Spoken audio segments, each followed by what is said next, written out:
A cupcake with bright frosting appears against a white background. It hops forward and gasps as it discovers 3 muffin pans that exactly look like braille cells.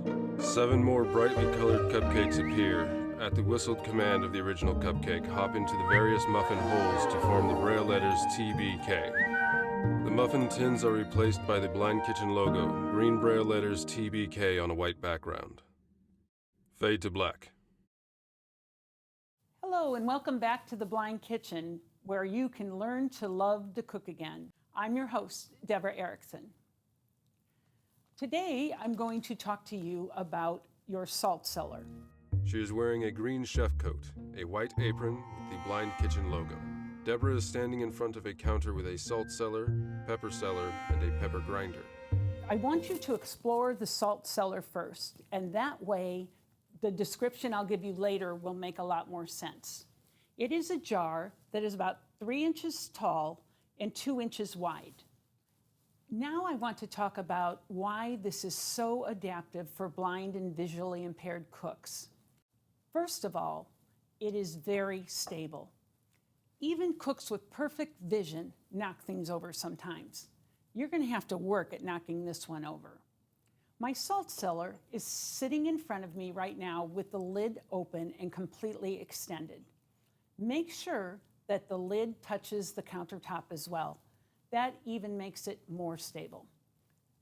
Another reason it is so adaptive is that the lid remains connected to the jar and doesn't take up a whole lot of the workspace.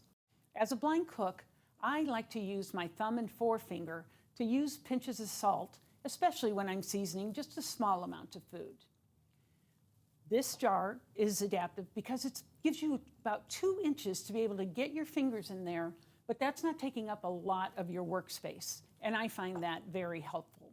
Another reason this is so helpful is that if you are using a salt shaker or a pepper grinder, it's often hard to know exactly how much is coming out. Sometimes you have to use exact measurements, such as in baking, or oftentimes using a pinch is not going to be very helpful if you're making a large amount of food.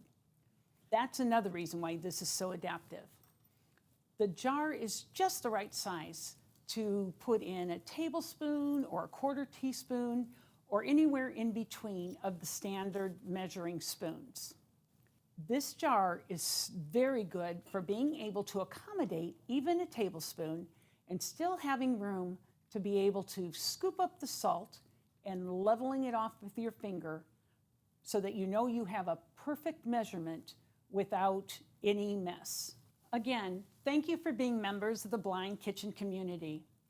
We appreciate you.